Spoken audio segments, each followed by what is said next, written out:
Welcome to the State Secrets podcast, and we are also sharing today's conversation with the Cover Stories podcast. So I'd like to welcome our audiences from both of those podcasts. I'm your host, Cipher Brief CEO and publisher Suzanne Kelly, and today we are mixing it up and having some fun. I am so pleased to be welcoming two authors, Rob Dannenberg, who is going to introduce himself to us here in just one moment, decided during COVID that he needed to bring all of his espionage background into a book, but it's not the kind of book you might think of. This book is called A Spy Walked Into a Bar, A Practitioner's Guide to Cocktail Tradecraft. And Rob, welcome, first of all, to the podcast. It's such a pleasure to have you here, my friend. No i что, товарищи? О чем идет речь? Oh, it's really fun to be here. Thanks, Suzanne. I'm really excited about this book. It's the first ever effort that I've had to publish anything longer than an article in the Cipher Brief.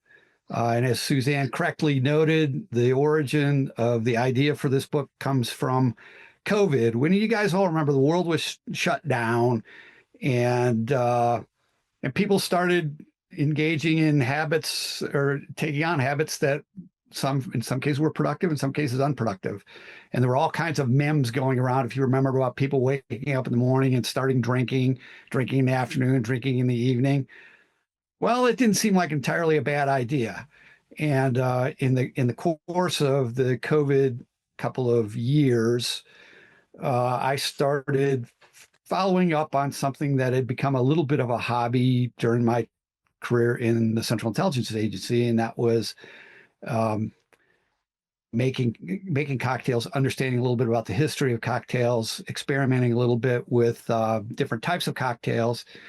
And so I started doing that. I had already begun to assemble a collection of old and new cocktail recipe books and other books that talked about the history of cocktails. And I started to distill that into, sort of a list of drinks that reminded me of different periods in my career, and started making those drinks and taking pictures of them. I live in a beautiful house high up in the mountains in Colorado, and taking pictures of those cocktails after making them, and with mountain scenes in the background, snow and all that kind of stuff that you get high in the mountains.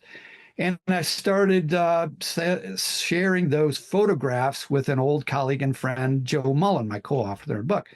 And Joe's wife, Angeline, took a look at the photos that I had sent and said, you ought to put these together and write a book. I was like, that's complete nonsense. But then the more I thought about it, and in moments of more or less lucidity, I thought, okay, well, we can probably do this, but I'm only going to do it if Joe partners with me. And so I took a shot at drafting the book after getting Joe's consent. Now, I knew Joe was going to be in because it was his wife's idea. So, his platform to resist the invitation to participate was very narrow. And anyhow, we put it together. And then I met Suzanne up in Breckenridge. And despite the bad mood from getting a flat tire and having to repair it on the side of I-70 on the way up there, I pitched Suzanne on the idea of doing a cocktail book. And she jumped right on it because she's enthusiastic about everything. Great idea. That's a great idea. Yeah. And the result is this book. Yeah, I remember that day very well, Rob. It was wonderful to be up there, and every time I'm in Colorado, I love to come and see you because you're right. You live in a beautiful location, and I'm quite jealous.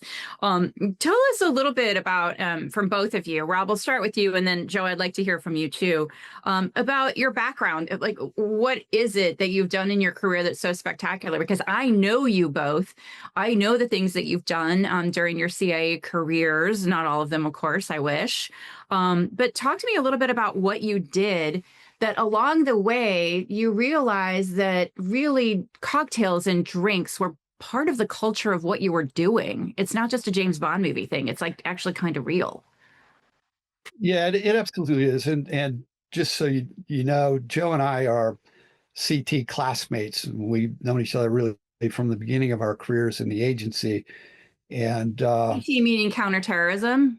No, CT meaning career trainee, which is what they Career trainee. bring on We're going to knock down these acronyms today. Yes. officers coming into the agency back in the day. Now they call it something else, but back then it was CT program. And you got introduced to the idea of associating cocktails with developmental activity or recruiting activity right from the beginning when you're down at CIA training in Southwest Virginia, as they say. And your instructors were operations officers who were back from the field for a tour of duty at that CIA facility, and they would role play targets that you would want to spot, assess, develop, and recruit. And one of the things you learned pretty early on was that if you wanted to have a successful developmental meeting with these officers, you would want to do it in an environment where they could enjoy a libation or two. And then when you got down to the point where you were going to make your recruitment pitch or recruitment approach, you had to have something available in that venue, which tended to be a more private venue, called amenities. And amenities, often in the view of your recruitment target, meant a nice cocktail with a fine bourbon whiskey, or a nice martini with a very fine gin. And that helped establish rapport with your target. And ultimately, one hopes, led to a successful recruitment. And then as you leave the farm and get deployed overseas, you find that sort of sequence of events, building rapport and getting to understand your target better, it often gets facilitated at or around a venue where somebody can order a cocktail. Yeah, it makes perfect sense. Joe, tell us a little bit about, Rob has already mentioned you guys were in CT training together, but tell us a little bit about what you've done over the course of your career and how alcohol and drinks and cocktails sort of played into your experience. Well, largely my career has been making sure Rob doesn't get into trouble. Good luck. So my career has been largely unsuccessful. But no, like Rob mentioned, we've been together since the early 80s. We met in the early 80s in the CT program that he mentioned. And we have been friends and colleagues, personal friends and professional colleagues throughout our careers, and at various times served either, if not together, then in the same place at different times. So it's been a great career working with Rob, and he's had quite an extensive background in the agency, and I was very fortunate to have been supporting some of those efforts, both overseas and domestically. So coming in the early 80s, we did a variety of things together, from I guess special operations stuff that was kind of fun, the things that I would never ever thought I would have done, and I'm sure Rob thought the same. And then from there, moving into different parts of the agency and their different parts of service and within the agency. But all of our efforts were lubricated, I guess, at times by various beverages. And for me, I grew into somehow appreciating something more than the beers that I associated with the college, and gravitated towards finer things, I'd say, not necessarily expensive, but or different. And those beverages, the whiskeys and the wines and various cocktails have sort of played a part in my life and in Rob's. And I'd say most of us in the class, we like to associate good times and bad times, I guess, with the camaraderie, and what better way to share that than over a nice drink. One thing that you both do throughout the book is you share personal stories. And one of them, I think, Joe, was talking about how when you did start this path, your career path at CIA and in training, that you really didn't have the refined palate, let's call it, for finer cocktails and their ingredients, but you really were sort of like a beer guy, and that's what they had. They didn't have a whole lot of choices when you were training, and that's what you would drink. I think it's really interesting how you've sprinkled in so many of your personal stories into this book, and it really kind of brings it to life, and it bring some context and some fantasy, really, I think, for the readers around what these drinks can symbolize. One thing that was really interesting is that you guys, like everyone who joins the agency, has to agree that everything goes through a pre-publication review process. And so the readers, when they pick up this book, are going to see that in some of your stories, you've got some things blacked out. Rob, talk to us a little bit about that. And you know, it's the most intriguing from the reader's point of view, because you really want to know what's behind those black bars. How did that process work for you? Well, as you mentioned, Suzanne, one of the obligations that you take upon yourself when you enter in a career in the clandestine service is that anything that you write, many things that you say, have to be cleared by the agency in advance. So as we were drafting this book, we kept that in mind. And we tried to pick stories that we thought had a reasonable chance of getting through the agency clearance process without massive first of all, permission that just in toto to get the thing in, but also without massive redactions that would make it unreadable.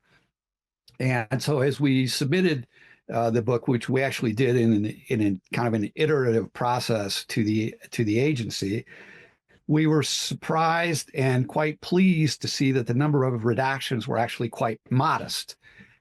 They often didn't make sense to us in the sense that we didn't think that the thing that had been blacked out in any way was revealing any form of classified information. But it's not, I mean, it's the agency's choice, not ours. We were actually quite amused by the redactions. And if you see them in the book, it's big black streaks through a sentence or a paragraph. Yeah. We were kind of amused by it, and we thought the readers would be too. So we decided to leave the redactions in rather than redrafting the text in some sort of fashion that would get through the censors. Yeah. Suzanne, can I come back just for a second to a question you asked kind of at the beginning, and a little bit about it, you know, how we made the decision on the cocktails that we put in the book, and a little bit about how that associates with the places that we served in our career. And actually, there is a significance to the cocktails that are in there. I mean, Joe spent a lot of time serving in Latin America, for example, which I did not. I spent most of my career in Russia, Central Asia, the Caucasus, or Europe. But one of the things that you found as you went into this kabuki dance with foreign targets for your for recruitment was they were often, they wanted to share with you their national cocktail or their national drink to get your opinion on it, because Americans are in the mind of many foreign diplomats. Americans are cocktail experts, or that they grow up drinking cocktails. And so one of the first things they want to do is introduce you to their national cocktail, like the caipirinha, for example, which is in the book, recipe for which is in the book. And so you would go through that. And then, but they were really setting you up they really wanted to try an American cocktail. And what is it that you guys drink? What is a Manhattan? What is this drink or that drink? And what's the difference between bourbon whiskey and rye whiskey and Scotch whiskey, and which Joe details in a very interesting, I think, chapter in the book. And so you would get into bourbon, and so maybe they'd come over to your house or something, or you go out to a bar that would serve American style cocktails, and you'd have a couple of drinks, and then a way to further establish rapport with your target would be to send them a bottle of bourbon, for example. And next thing you know, one thing leads to another. You build a relationship, a little bit of a friendship. Sometimes alcohol leads to the revelation of confidential information, or helps you walk somebody down a path that leads to that. And the next thing you know, you're all of a sudden you've recruited the guy, and then you can't drink with him because it's work. Oh, interesting. Well, that's a twist. Yeah. You have a chapter in the book called Drinking and National Identity, and it's a mostly true story. How much truth were you able to put in here, and how much did you kind of fill in the blanks creatively, or because you couldn't tell all the real details? like, how real is this book? Well, as far as that particular story is concerned, I'm not at liberty to share any more details. I will say that it is a blend of 2 or 3 actual recruitment scenarios and Wow. meetings that I was part of. And for those who might buy the book or read the book that are familiar with at least one of the actual operations, the dead giveaway in it is the guy wanted money to buy a suit. But anyhow, that's as far as I can. Interesting. Joe, do you have a favorite story or favorite cocktail from the book? I like cocktails, and Rob has done a great job both presenting them and photographing them. I'm also in many ways I'm sort of a purist. I like the taste of whiskey in its sort of natural state mixed with an ice cube.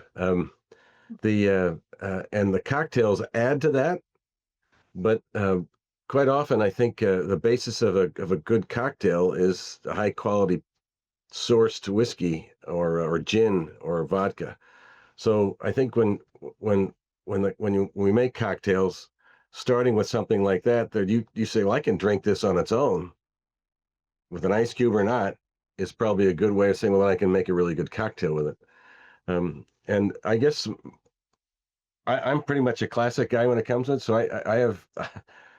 I have 3 favorites: the martini, the Manhattan, and the old fashioned.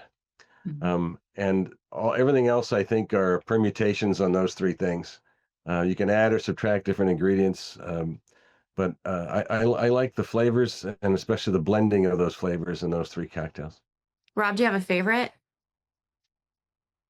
If I had to narrow it down, I'd probably be right in Joe's league. I like the classic martini, and and you'll read about this in the book. Is when you go up to the bar and you order a martini, you're ordering a gin drink. And I mean, it's historically a gin drink. And actually, if you want to dig a little bit into the history of the martini, it's a gin and vermouth drink. So, at one point or another, vodka martinis became part of the thing because I suppose Ian Fleming and the whole James Bond vodka martini thing. But if you order a vodka martini, well, that's a vodka martini. It's not a martini. So when I say I like martini, I'm talking about a gin drink. And I'm talking about a gin drink where you can actually taste the vermouth mixed in, because that's what a martini is. Anybody can drink a glass of iced gin, and there's nothing wrong with that, in my opinion. It's not just for breakfast anymore. Oh my goodness. Yeah, but I love a martini, an ice cold martini. I'd like it in the traditional sense. I like it really cold and really small. I mean, one of the things that's become popular, I suppose, in the last couple of decades are going to a bar and getting a big beaker of a martini. Well, that's great. It's wonderful. But by the time you get down to the bottom of that martini, it's warm. And the idea behind this drink is to have small proportions that stay ice cold till you finish them, then pour another. And Joe and I talk about that a little bit in the book. You went out. Not only did you recruit Joe successfully, I would say, but you also went out and recruited a lot of the old folks that you have worked with over the years to kind of tap them for their favorite drinks. Tell me a little bit about that process, because there's a chapter in the book that basically tells just a little bit about them, which is intriguing, and then also what their favorite drinks are. Talk to me about how that came around. Yeah, drinking cocktails is very much a social event in my view, and I describe it in the sense of a social event when you're spotting, assessing, developing, and ultimately recruiting a target overseas. But you also have to spend a lot of time with your friends and colleagues, and sometimes hey, you know what, I fixed this guy from the XYZ embassy. I fixed them this. You guys want to try it? And we make the drink for ourselves. And anyhow, as time went on, we all started to develop our own favorite recipes and practice them and experiment a little bit, sometimes with the proportions, and come up with the drink that we really like. And so when Joe and I were putting this book together, we thought it would be fun to reach out to some of our former colleagues. And I said, we all served in different parts of the world. We were part of different tribes, but related tribes in the agency. And so we invited some of those folks to, send in their favorite recipe, take a picture of it. And I don't think there was anybody who said no. Shocking. We invited to participate, and that was really, really fun too. Yeah.